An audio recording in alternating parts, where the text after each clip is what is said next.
Greetings, fellow productivity seekers and AI enthusiasts. I'm Garland Coulson, Captain Time, and today we're going to talk about AI ROI tracking, return on investment for your AI. And we're going to talk about 7 metrics that can actually prove whether AI is helping you or not. So this is the question that stops the room. Usually it's brought up by your chief financial officer, your CFO, the bean counters, the people who have to look at the finances of the organization, the people who keep us all from way overspending. And it's, well, what did we get for it? We spent all this money on AI licenses. We're spending all this. What did we get for it? What is our return on investment? What is our ROI? And if you don't have an answer for this, you're not alone. Most people don't. Almost nobody has found a way yet to track AI ROI. There was a huge study done by Humlum and Vestergaard, and they studied 25,000 workers across 7,000 Danish workplaces, and workers reported that they had real-time savings, like, because of AI, which is great. But the researchers found no significant impact on earnings or recorded hours in any of these organizations. So the hours were saved. Where did they go? They just evaporated. So this is why, understandably, financial people are skeptical of where's the ROI for all this money we're spending.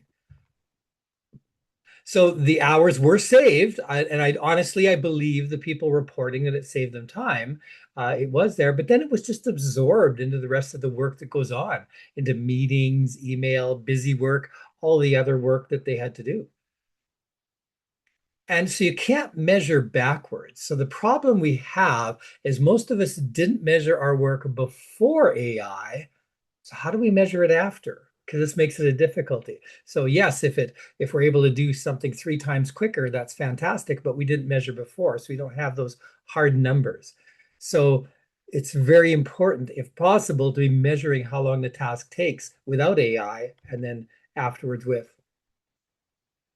So we're going to have 7 metrics we're going to work with here. Are they using it? What did we gain? Where did it go?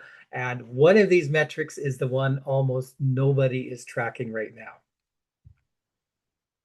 So number one is the adoption depth.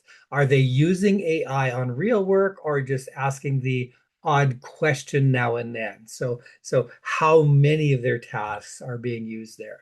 And just logging into AI isn't value. I mean, sometimes we're looking for easy things that we can measure. Okay, we're measuring how many people logged in each day and 90% logged in each day. And that's kind of a vanity metric. It doesn't tell you anything other than people are logging in because they're told to log in, but maybe they're only doing 8% of tasks with AI. So that would say, oh, we're only using AI in 8% of our tasks, so we're not really getting the full value of it. And that's to identify people who need training, not nagging, people who need training and how they can use AI more effectively within their daily work.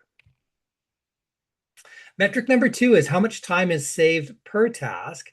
How much faster is the work actually being done? And so one example of this is if you say, okay, usually when I do a proposal, it takes me 90 minutes, but when I optimize the proposal and do it using AI, it only took me 35 minutes. So therefore, it's a 61% faster execution. That's a hard number that you can show people. So you want to measure tasks, not people in this case. Now, another thing is often there's claims out there that there's your vendors telling you, oh, you're going to save 10 hours a week or something like that. So take these claims with skepticism because you need to find out the real number of work saved. St. Louis Federal Reserve Bank did a study, and their study showed that the average AI user saved 5.4% of their hours, probably about 2.2 hours in a 40-hour week. They didn't save the 10 or 11 or whatever others claimed in those cases. So you want to treat those with skepticism and track your own savings so that you can see if it's worthwhile what you're paying for it. There's also AI overhead. So yes, AI is great. It can take a lot of work off our plate. It can make things happen. It makes us much faster, but there's also extra work we have to do with it. And this is a metric we're not really looking at, and it needs to be taken into account because if there's extra work we're doing because of AI, we have to deduct that from our savings.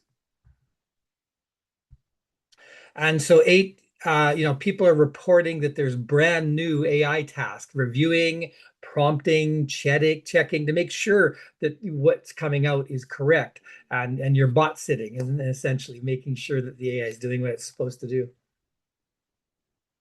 So the metric that you want to measure here is the actual net hours reclaimed, what's left over from your time savings, and then the AI overhead. So you take your hours saved, which maybe you did save 8 hours this week, but you're finding the AI overhead, the things you had to do to make AI work for you, cost you 2 hours. So therefore, your net hours is 8 - 2, which is 6. And this gives you real numbers that your CFO can understand because you're actually tracking it. You're actually able to show this. So it's going to be a lot smaller than what your AI consultant is claiming you're going to get, but the real numbers are what you need to have to decide on the values here. Okay, metric number 5 is the reallocation rate, the number nobody tracks. And this is the big one. This is the metric I was talking about.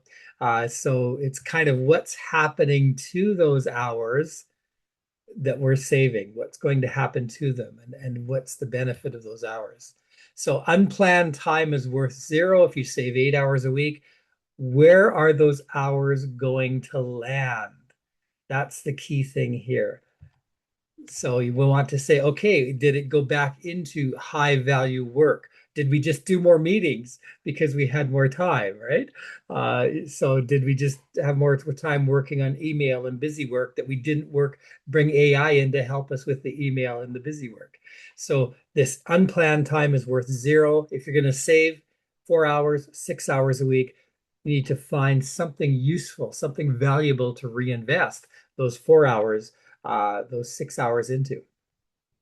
Metric number 6 is the quality and the rework. So are we doing everything faster or is it better? What's happening here? Because faster bad work still loses. You can have errors and revisions and complaints. You just get them all out there faster, which is not that useful. So we need to make sure that we're not doing faster bad work. We want to make sure that we're measuring, did our error level go down? Have our complaints gone down because of the fact people could get help quicker through the AI support bot? And are we finding that because we're using AI to proofread things and check our proposals, perhaps we're having less errors there? So that's a good metric to be able to quote. And finally, the one that your CFO is most looking for is, did a real number move? Did we generate more revenue? Did we lower our costs per job? Did we cycle time through and make sure that we've got these numbers that are real metrics that we can show people so that we can talk to our CFO and show our return investment for AI? So where do you start? Time 5 tasks this week without AI. Do this before anything else. Just take 5 tasks that people are doing. No budget, no approval. It doesn't cost you anything to do this. Take about 1 week, time them for a week so you know the average time it takes. Now do those 5 tasks with AI. Time the exact same 5 tasks again. This time use your AI tools, compare the times. You should see the real difference right away. And this generates a real metric you can use. And it's the start of tracking your AI ROI. So AI is the spark. Time management and training is what makes it stick. Please hit the like and subscribe buttons if you enjoyed this content. You can find out more about me at captaintime.com, and you can subscribe using the links below. Thank you so much for listening.